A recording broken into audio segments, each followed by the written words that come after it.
방산업체에서 한국 방산을 평하는 것은 10년 전에 비해 그 평가가 크게 달라졌음을 여러 곳에서 느낄 수 있습니다. 단적으로 말해서 한국은 어차피 필요성과 양산이 필요하면 언제든지 얼마든지 원하는 무기를 만들 수 있는 기술을 보유하고 있다. 따라서 무기를 팔지 않으려면 몰라도 한국의 기술 이전에 대해 까다롭게 하지 않는 게 좋다. 어차피 수출되면 한국 업체들은 뜯어보고 분석하기 때문에 속성을 알아낼 수 있는 실력을 지니고 있다. 이렇게 말입니다. 영국이 경항공모함에 기술 이전하겠다는 의도도 자신들 나라가 아니라도 프랑스도 기술 이전을 말하고 있고 미국도 여차하면 기술 이전이 가능한 상태라고 보기 때문에 먼저 선수 치겠다는 입장인 셈입니다. 그런데 기술 이전을 가장 까다롭게 하고 안 해주는 나라는 미국입니다. 가장 많이 무기를 팔면서도 그에 대한 상응 대가를 주지 않고 오히려 각종 갑질로 유명한 나라가 미국 방산업체이기도 합니다. 미국 혼자서 시대의 흐름을 거슬리는 셈입니다. 방산 무기를 팔면서 기술 이전은 적당한 범위 내에서 이전해주는 것이 요즘 국제광산 시장의 흐름입니다.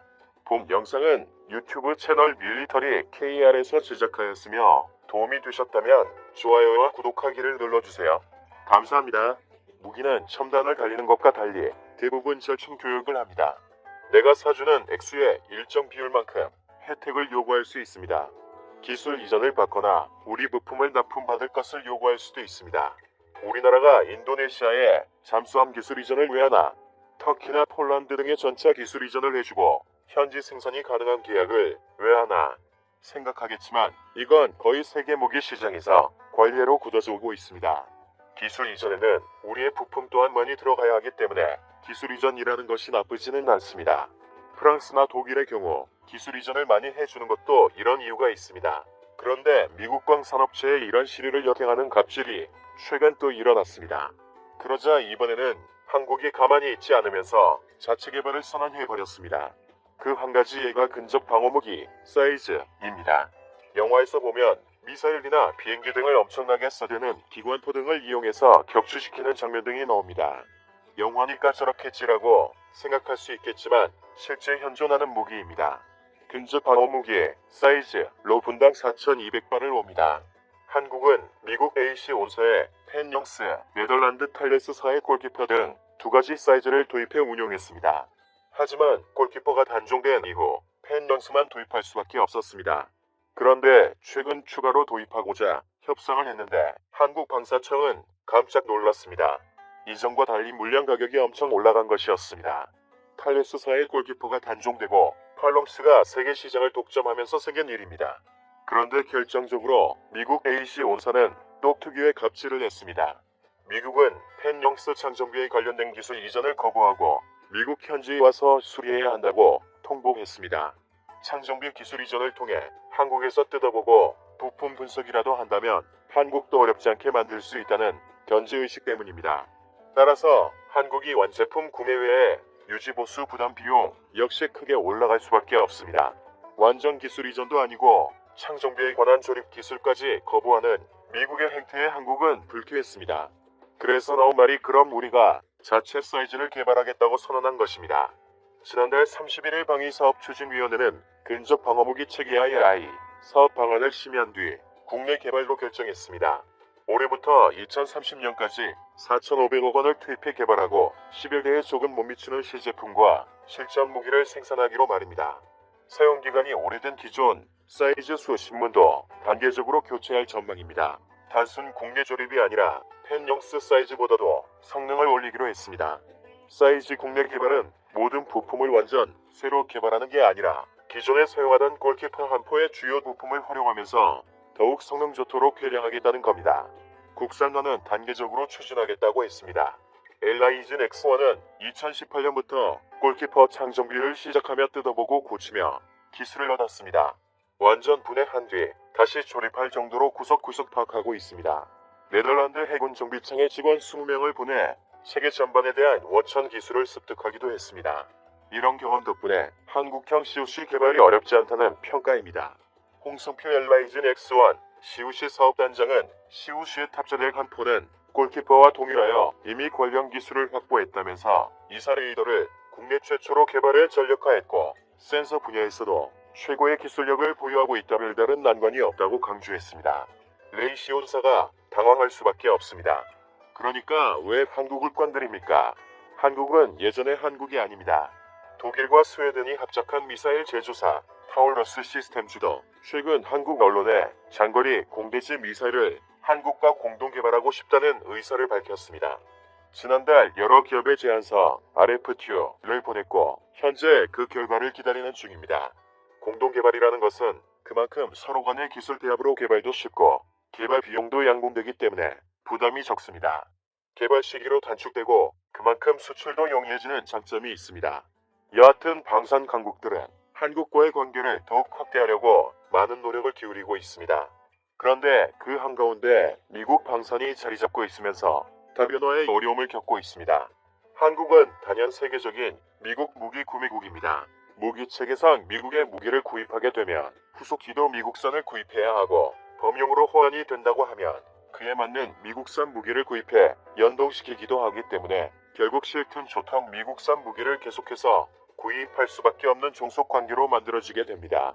또 한미 동맹이고 우리나라가 어려웠을 때 원조를 통해 물심양면으로 도와주었던 은혜와 미군이 사용하면서 우리에게 무상 양도했던 무기들을 사용하면서 자연스럽게 미국산을 수입해 사용할 수밖에 없었던 정황도 있습니다. 아울러 가격은 타국보다 비싸지만 성능이 우수한 무기였기 때문에 다른 선택권이 없었을 수도 있습니다. 그렇지만 뭐니 해도 역시 가장 크게 좌우한 것은 정치성이 고려된 점은 무시할 수 없습니다. 또한 타국의 무기를 수입해 배치했을 경우에도 문제는 있었습니다. 한반도 방위를 한 미연합 체계로 운영하는 한국은 무기를 배치할 때마다 주한미군 또는 기존 미군 무기와의 상호 호환성에 발목을 잡힐 수밖에 없었습니다. 미군의 노골적인 신경질적인 반응도 있었습니다. 충분히 상호 보완을 통해 문제없이 사용할 수 있었음에도 이런 저런 문제를 특집 잡아 훈련 과정에 차질을 빚게 되면 결국 문제의 발단은 한국군이 지게 되는 것으로 끝나곤 했습니다. 프랑스나 독일, 특히 러시아의 무기들은 가격 대비 성능이 우수하다는 것을 모르는 방산 관계자는 없습니다. 그러나 우리 군은 사용하지 못합니다. 2002년 차기 전투기 도입 사업을 보도하였습니다. 당시 공군은 전투기 동체는 프랑스의 라팔로 구매하되 미사일 등 무장은 미국산으로 하겠다는 입장을 정했습니다.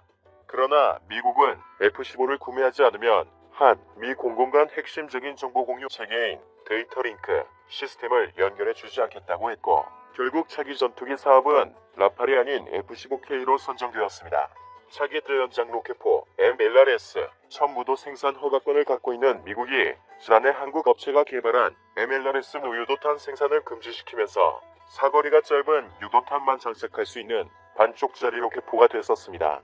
2010년 5월에 도입한 미국산 SM-2 미사일은 한 발 가격이 19억 원이나 되지만 결함이 발생했습니다. 해군과 방위사업청은 2015년까지 11차례에 걸쳐 보상을 요구했지만 미국은 대외 군사 판매, FMS로 계약한 무기 결함에 대해서는 보상한 전례가 없다며 모르쇠로 일관했습니다.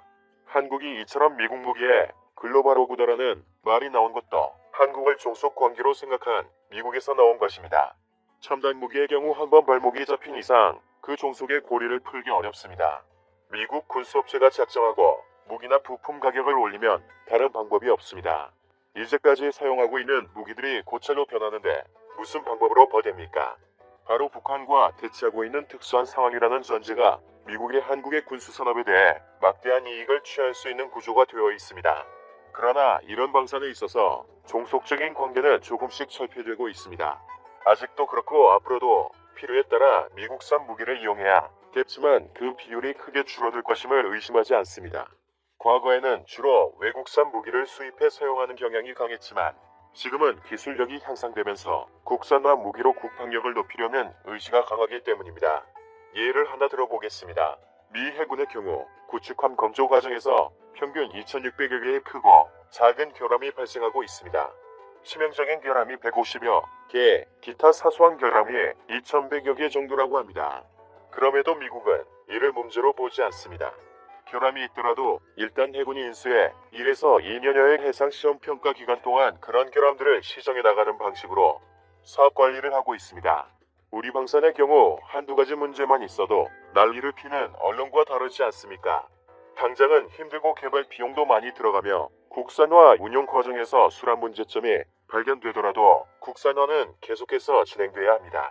본 영상은 유튜브 채널 밀리터리 KR에서 제작하였으며 도움이 되셨다면 좋아요와 구독하기를 눌러주세요.